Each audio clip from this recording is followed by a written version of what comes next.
Can Foxtel's Binge service put it back on top of the subscription TV world? And is CBS finally flexing its muscles in Australia as Channel 10's new overlord?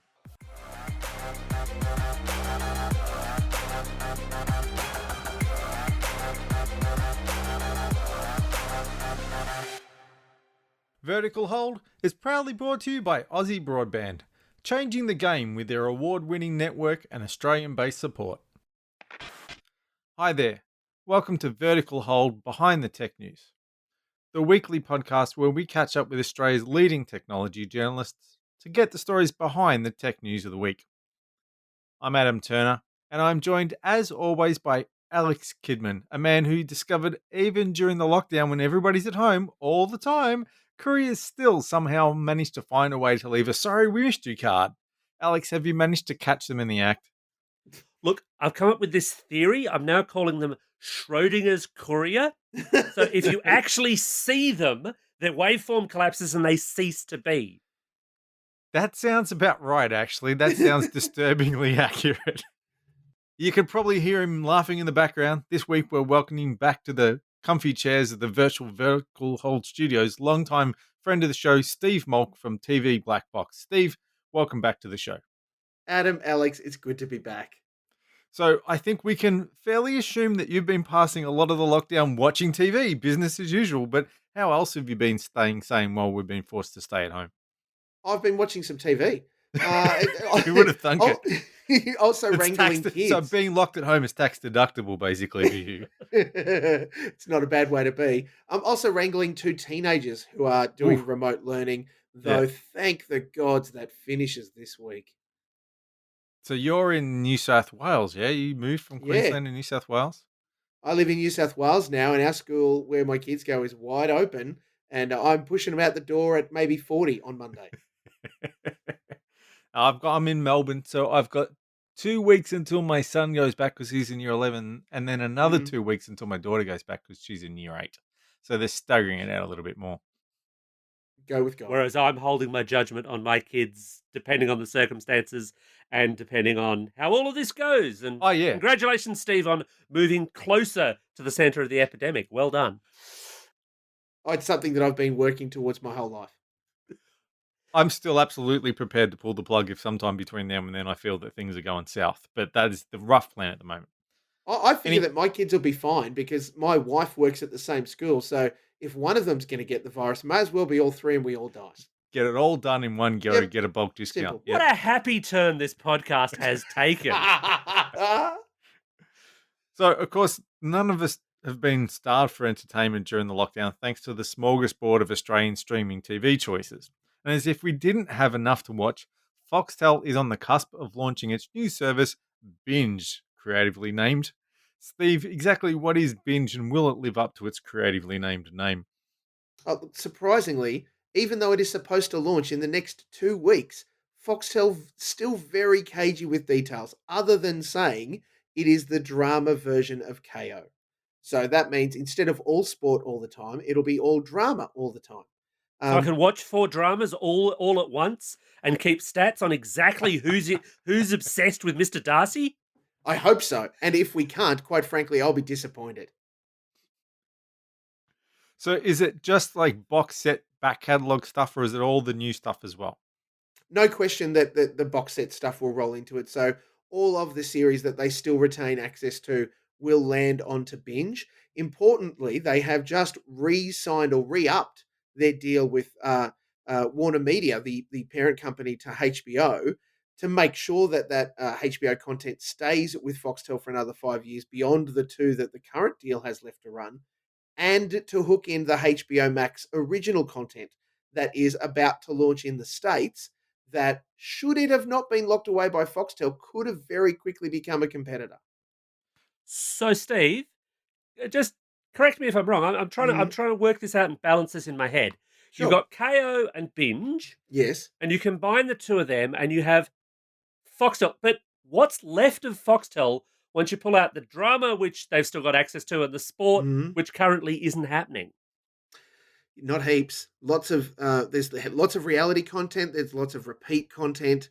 broader, lifestyle, those kinds of things still exist. And of course, kids content. There is other niche programming that exists on Foxtel, but most of that fades into the background. Oh, by the way, Sky News, whatever. Yeah. Moving on. Something. But that all really fades into the background. It is, premium drama and it is premium sport. That is where Foxtel has hung its hat for a long time, and everything else is to make you feel good about spending a lot of money. Yeah.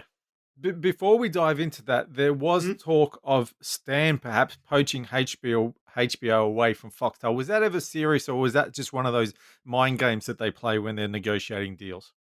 I know is very serious. Stan are in an interesting predicament in that the deal that they was trying to strike with at least the HBO Max content would have bolstered their library and really started to add and build to that. And should that have then given them that leverage, they absolutely would have been pitching for all of the other HBO content given the chance. Yeah. However, they didn't get it. So fine, they've still got all of that Showtime content. However, Showtime stuff is owned by Viacom CBS, and that contract is due for renewal either the end of this year or into next. So they have a real shelf life on that content that they will absolutely be looking to re-up. The question will be, can they afford to, given that, Viacom CBS will be wanting to leverage that and to try and grow 10 now that they are the parent owners of that network, and certainly 10 All Access. But, can 9 afford it? That's the short Punchline. answer. The Punchline streaming service. Gosh. So getting back to Binge just for a second though, didn't Foxtel kind of go down this track a couple of years back with Presto? Have Rip, we already Presto, seen it this was play? gone. yes, Rip Presto. My guess is Look, you'll never see it again. no, and in fact, I've got some USB keys, and I had some merchandise that I got sent for the launch of it. That I went, do I keep this? Oh, it's important enough because it's not around anymore. The interesting thing with Presto in that joint venture with Seven, yet failed, done, gone. I guaranteed we can say that Foxtel are in a much smarter place with how they look at doing their streaming content now, as is evidenced by Foxtel Now and by KAYO. However, it was a critical situation for Seven because they are now left without a streaming service in their broad remit, which is one, plays great benefit to Nine. So Seven are like, come and watch things on Seven Plus, which is free with ads and things, instead of being able to lean on something like a Presto. But look, that's not coming back. There was even rumors that Seven were looking to do some kind of collaborative deal and try and be the home of Hulu in Australia. That That's was not going going to to be my happen next either. question, because how long has that Hulu story been going around? Every other year, Hulu Yep. may or may not come to Australia. If it's not Hulu, who else would maybe Seven get into bed with if they want an equivalent of Stan? Well, they have had a relationship with NBC in the States for quite some time. And that NBC deal with their NBC launching Peacock, their streaming service. This is how tangled this whole mess is. Hmm. With Peacock launching, there is the opportunity for Seven to maybe rebadge, rebrand, and launch that here in Australia. The difficulty for any media network trying to do that rebadge or rebranding scenario is what's the financial benefit to an NBC to have Seven do that when they could just launch it themselves. Come in and You do it know, there's themselves, yeah. it's not Which it's is a few more yeah, servers.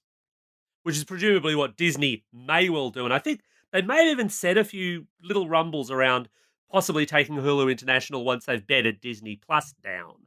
I Mm. think I recall reading that in a couple of places. And that Um, becomes the question, right? Disney owning ABC, Disney owning Hulu, and of course Disney Plus. It's up to them how they want to play that game internationally. And really, all they have to do is wait out some of their existing agreements. And they could launch, if not the complete Hulu library, a very large portion of it here in Australia with ease. And does this leave Foxtel in this weird position? Because I think it does, where it's got lots of products again. Because you've got like full on satellite Foxtel, which gets you Mm. the whole 4K sports isn't happening, but Yes. whatever 4K stuff in theory. And then you've got Foxtel Now, and then you've got KO, and then you've got Binge, Mm. and they're all at different price points, and they don't quite seem to add up and weigh the same, especially when you're looking at the different Foxtel Now tier. Like it's confusing, isn't it? It sure is. And look, with Binge coming into the market, the price that they land that product at is going to be so critical. If it's above $10, they are dreaming, because they'll have to prove what it's worth to the market. And at the moment, we all kind of talk about Game of Thrones as that kind of HBO, moment in the sun. There hasn't been a Game of Thrones since that Mm. finished. Now, sure, the prequel series is still coming, but there's no guarantee that it's going to be as good as Game of Thrones was or as compelling. So, We all saw the last season. I think that's probably done more damage to the brand than a prequel could anyway. like that's look. I appreciate the criticism, though I think it's unfair. I acknowledge that not everybody loved the final season of Game of Thrones. Oh, what I could see was amazing. It's a critical moment for Foxtel, no question. Mm. With 3 products at market, and that sport will come back. They will be not saved, but all of their subscribers that have managed to hang in will be rewarded with a whole bunch of sport landing on their plate. Let's say soon, and pretend like the government is going to let the NRL start. Um, Beyond that, though, who knows? So is KO on life support at the moment? Have they been giving people discounts or anything like that? Have they been showing Tiddlywink championships? How have they been getting by? They have been finding every bit of live sport around the world and shoving it in there as quickly as they can get it. I think there's a second tier European football league that has been continuing playing, so that's been showing. Look, certainly there's some pretty large gaps in what they're showing, and lots of repeats. There's lots of the best of things, and here's a thing that you might like, and Yeah. that kind of stuff. That in part is why there has been a reasonable exodus from KO because of that problem. People were tuning in, and even satellite subscribers. We've got it primarily for sport. There's no sport. Times are tough. This is a thing that makes us feel good, and we can't afford it right now. I do know anecdotally that Foxtel have both been doing, triple cartwheels to help people and going, oh, well, Oh, well, see you later, or yeah, oh, well, like yeah, that's it. Sorry, we're sorry to lose you. Bye. yeah. If Foxtel contracts all 2 years deals these days, or would there be people on month to month who can walk away and then come back in a couple of months when the footy comes back? It's very difficult for Foxtel to get anybody to sign long-term, IQ deals other than Yeah, the ones that they had going into it. So if you came in, say, hypothetically, you got a 12-month contract, because it comes down to how much you wanna pay for your IQ. If you wanna get it for free and you're willing to pay enough for the deal and go for a longer contract, you get, that's how that works. But if you wanna pay up front to get your IQ, then blah, blah, blah. Um, if you sign up in September, it would be a tough thing to extract yourself from now, mm, especially given how close we are by comparison to September this year. If you're, in a longer term contract, and that's the other thing too. If you ring up now and say, or even before, I want to sign up for Foxtel, blah blah blah, I can go month to month on Foxtel now, and if I've got a reasonably recent smart TV, the only thing I miss is the ability to record at will and 4K. mm. So HBO now is obviously the elephant in the room at the moment of Mm-hmm. Australian streaming. One of the things I saw that while Foxtel got this new HBO, bedded down this new HBO deal, it Mm-hmm. didn't secure life of series clauses for all of the new programs, which means halfway through, after season 2 or season 3, they can say, right, we're taking that back. Unlike, we'll say, shows like Star Trek and whatever that were on Netflix, and even when they went Mm-hmm. somewhere else, it's like, yeah, but we own that show until it runs out. So is that It's sort of an idea of what HBO is thinking in Australia, that they wouldn't give them those life of series deals? it's certainly very common to sign life of series deals as a protection for both companies. For the Yeah, person that's buying it, it means that if this really goes off, great, we've got it. And for the company that's making it, if we make 5 seasons, we've got some guaranteed income. yeah. The challenge, the Foxtel are rolling the dice a bit on this by not signing life of series deals. Uh, they pay less now, and they may pay a lot more later, particularly if it proves to be really popular and they want to lock out their competition from having that series. Or they could lose it if, Stan turns up and goes, yeah, we'll front the money and take those 2 previous series plus everything you've got for the rest of it. And yeah, here's $11 million. But do you think that was It's Foxtel's choice not to sign that, or do you think it was HBO's choice not to offer it? I think it's a bit of column A, column B. Yeah, There's no question HBO are hedging their bets around the Australian market. HBO is too important to Foxtel to just kind of let it go dust to the wind. That's why they, in part, sort of took what it was. Also, they don't have $11 million. with a $480 million loan payment due in June, and reportedly $100 million a year for what the HBO deal was. Guaranteed it's more than that now. Where are they pulling this money from? Down the back of Rupert's couch? I was going to say, Unky Rupert presumably has the money, but I mean, at the risk of shoving yet another elephant into the vertical hold studio, It is getting a bit cramped in here. Yeah. There's barely trunk room.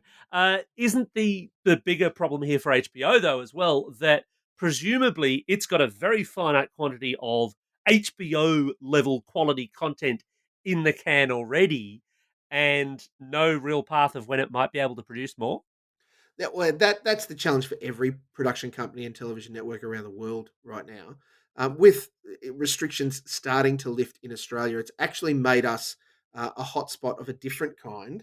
In that, overseas networks are looking at as Australia, where a place where they can get back to work and maybe transport their whole production to Australia to film and to do those sorts of things, because the government have, obviously with some safety measures in place. And if the worst thing they have to do is put talent in, luxury houses for 2 weeks before they can land on set, worse things have happened, right? That's almost what they face when they fly over anyway, just to get over jet lag.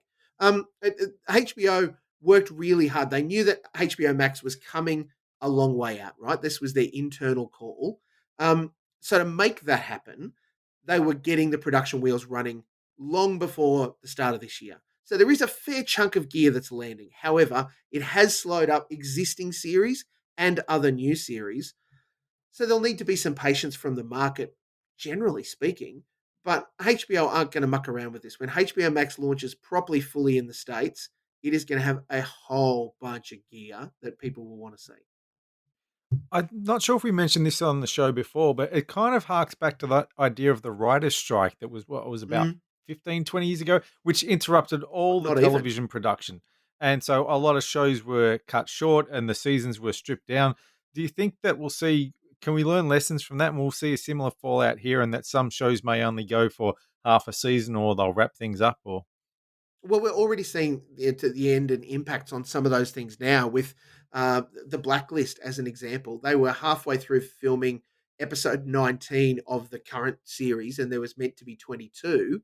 They're wrapping it with episode 19 and finishing production by animating the rest of the episode. So the it's a dream sequence. I can't tell you how it's going to work, but the cast have all done their voices. That's what they do now to recover old Doctor Who episodes. But yeah. That's right. Well, they're following that model, right? So there's elements of that. There's the fact that absolutely we will see shorter run series and seasons. We used to get, for example, like the Blacklist, 22 eps was a fairly standard American season call for a show. We've seen that shrink to 13, to 10, to 8, to 6. I don't think you'll get much shorter than 6, maybe 4, depending on how strong your story is. There has to be an adaptability within writers' rooms and productions and those sorts of things. However, 4 and 6 episode series just aren't sustainable.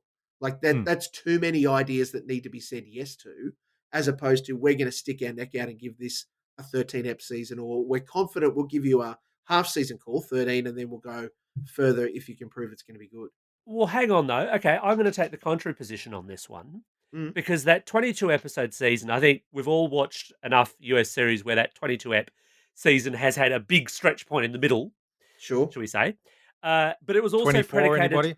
Yeah. Yes. Exactly. It was always predicated on that idea of syndication and US broadcast TV. We're living in a different world now. Yeah. And if you look at what a Netflix or an Amazon does with all of their series, they do 3 or 4 seasons of a show, which might only be like 6 to 10 episodes, and it works really well. And they commission a lot of these. Yep. I think the production challenges they face at the moment are quite serious. I don't know that series length is necessarily a problem. And frankly, if it leads to more quality stuff being made that's a shorter season, I am all for it. Well, let's just ease up on the quality expectation, Tex. There's no guarantees that that's going to be a case. Oh, for sure. For sure. We've all seen Quibi. Mate, how amazing has that failure been? Anyway, I'm glad I have not said the word. That's an important call. The challenge is this, right? When we talk about broadcast TV versus your streamers, they're two very different expectations of market. So if I'm, the president or the executive vice president of hypothetically 10 and I want to get a series on air and I've got a lot of money, then I might look for a 13 to 15 to 20, 22 episode series if I think that the pitch is strong enough. If I'm, running Stan, look, it's smart for me to be able to say we can spend the money to give me a 6 episode series or an 8 episode series, or we'll do 4 series of 10 eps with this story. We think we can build it like that. That's still 40 episodes. That's a sizable chunk of television. But because it's delivered in a different way, you change the nuance of how those stories are written. So in a broadcast network, we are seeing some shorter bits, though that's a financial reason. In a streaming context, we're seeing shorter than normal or shorter than we're used to series runs, because that's about accuracy and attention span. So with all the shenanigans of people exercising their rights, and we're taking this show back, and we're moving this show over here and this show over Mm. there, who's hurting the most in the Australian market? I mean, it's obviously not Disney because they're the one who's doing the taking, but is it like your Netflix, your Stans, your Amazons, your somebody else's? Oh, Who's really everybody's feeling the feeling the pain? pinch. Yeah. Everybody's feeling the pinch. There's no question about that. In broadcast world, it's 7 and 9 are struggling the most because of the sport issue for them, Mm. and also 7 because they were meant to have the Olympics. They were Oh, yeah. hinging a It's going lot to of sting. their schedule on Tokyo, and with it not happening this year, maybe even not next year, that's a sizable hole in their programming slate. Though if it's not next year, they've got at least got the time to prepare for that. In streaming land, everybody's feeling the pinch production wise, though, as you'd expect, subscribers are up. Fancy that. Mm. The one that would probably be an exception to the rule is, God bless it, 10 All Access, because nobody really knows what it is or what it's got. Neighbours So episodes That's and about it. Some CBS originals that Neighbours no one else reruns. wanted. Yeah. So let's talk about poor CBS All Access. Are they still the punchline? What are they? Because CBS seems to be making a lot of noise, moving things around. Are Mm. they slowly shaping up to be something that you might actually consider paying for? I'm really keen to see, um, Viacom CBS's first market report with them talking about what the plans are for the newly merged company. Mm. Sorry, newly re-merged company. With them owning 10, that honestly gives 10 access to an incredible library of content. It's just whether or not they can leverage it properly. And also, let's be fair, 10 All Access coming to market in Australia has not set anything on fire. So the latest rumor that I've heard is that they'll dump it and rebrand it as CBS All Access once they have the ability to deliver the content that they cut the guts out of in delivering it into Australia by signing it over to other services. Yeah. As an example, having Star Trek Picard going to Amazon, outside of the US and Canada, was a massive you Yeah. to 10, who really could have done with it, honestly. Mm. Absolutely. Um, but does the CBS brand have enough credit in Australia? People have heard of CBS, obviously, but when you Mm. hear CBS, you don't think, oh, I've got to give them my money. Would they be better off calling it, pizzazz, making up some stupid name, or going with a something that's got a bit more oomph in Australia?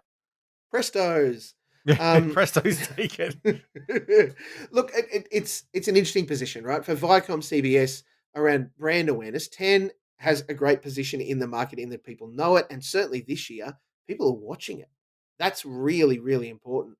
As far as how they deliver content, look, they also have just signed a deal with Foxtel to be their exclusive music channel supplier. So Channel V gone, Max gone. It's Yeah. only MTV music content that's landing onto Foxtel, and that's what you get now. And of course, they own MTV as well, Nickelodeon, Nick Jr., which is meant to be, or now rumored to be, the guts of the new multi-channel that they've just announced this week. That I announced in September last year. So we Nice don't work. talk much about free to air television these days, and for I've seen the new multi channels are called Peach and other things. They Yep, 10 sound like bold and 10 peach. wine coolers. Why do we care about a new multi channel from 10? Oh, from a couple of points of view. For advertisers and that angle on the market, for 10 to have a third multi-channel bolsters their pitch to advertisers. We can put your widgets across all of our channels and do all of that sort of thing. And even if it only, hypothetically pulls 2% market share every night, that's 2% that 10 weren't getting. That's a Yeah. really big sale opportunity. And depending on how they fill that channel out, it could go even better than that. For us, the benefit to having another multi-channel is if you don't subscribe to Foxtel, but you've heard about all of these crazy shows that are on MTV, and that then lands all of a sudden in your lap, X on the Beach and all of the rest of it, um, Teen Moms and whatever. If you're that way inclined, and 10 are pitching themselves as the under 50s network, so they're not going for I'm still safe for smart. a couple of years. Yeah. But they go MTV content fits right into that for them. Yeah. So to have that land there and the wealth of content between MTV, Nickelodeon, and Nick Jr., which they made a point of talking about at their announcement this week, but didn't connect the dots to their multi-channel, for me, only draws the correct and direct line that that's what it's going to be full of. I guess the other thing that might be the savior for commercial TV generally, and this is not just Channel 10, Mm, is as people feel the pinch and look at their streaming subs and go, oh, is it worth paying for this or that? Or do I drop this or do I drop Foxtel because it's the most expensive of the lot, which a lot of people seem to be doing? mm. Free to air TV, it's in the title. It's free. You got to watch the Yes. ads, but it's free. It's broadcast. All you basically need is an antenna. It's painful, And though. It's incredibly painful. look. I'll be totally honest here. I do not watch a lot of commercial TV at No. all. Lego Masters, that's it. But So good. I could see a market emerging of people who do not have the funds or the desire to spend those funds on a streaming service going, yeah, that'll do because that's what we've got.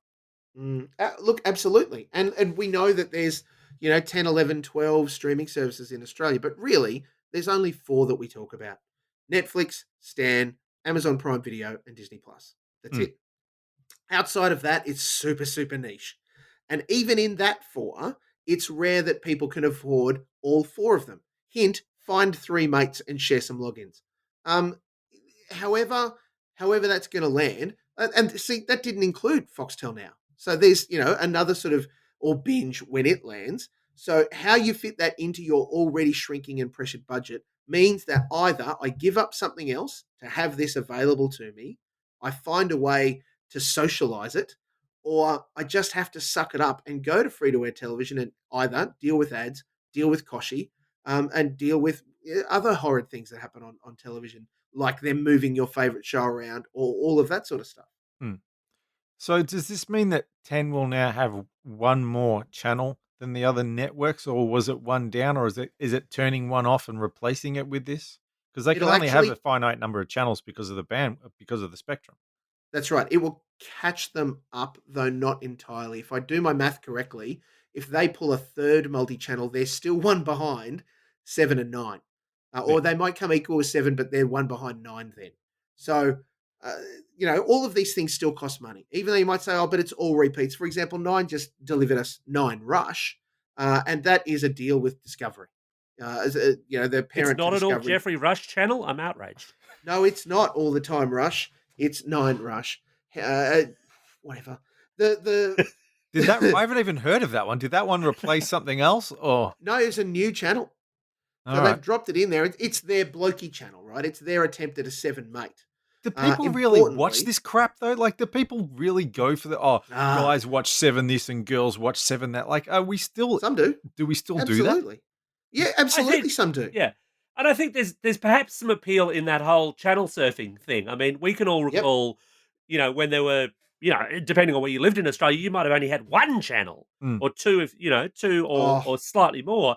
And oh, the concept of going, right, well, I'll just kind of flick up, and maybe you don't care that you're on the supposedly women's channel, the supposedly men's channel. You're just mm, kind of going, oh no, I don't want to watch that. Oh, I don't want to watch that. That's an ad. oh. I'll sit and veg on this. I could see it There- happening. Well, there's two parts to it, right? One is that it gives 9 a little bit of an advantage over 7.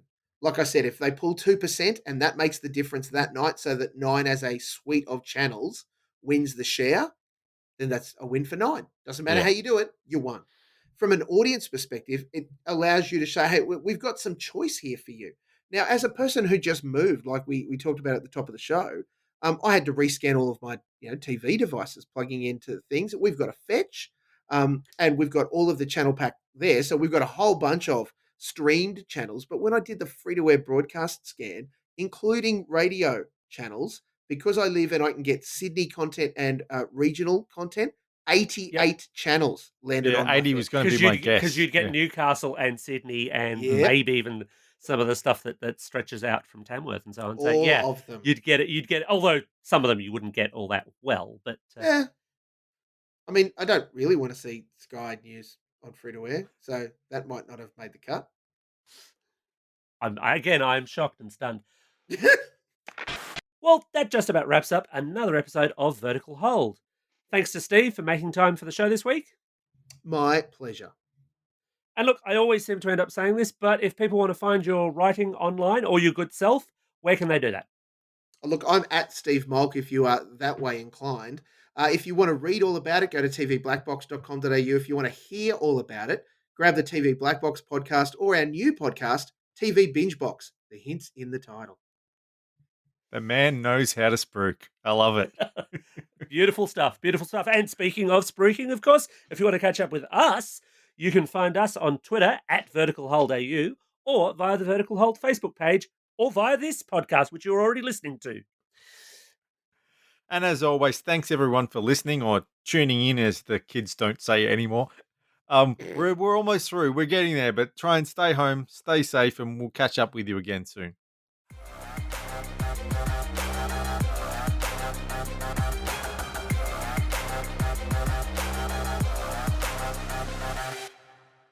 Vertical Hold is proudly brought to you by Aussie Broadband, changing the game with their award-winning network and Australian-based support. Microphone infidelity, it's a terrible thing. Yes.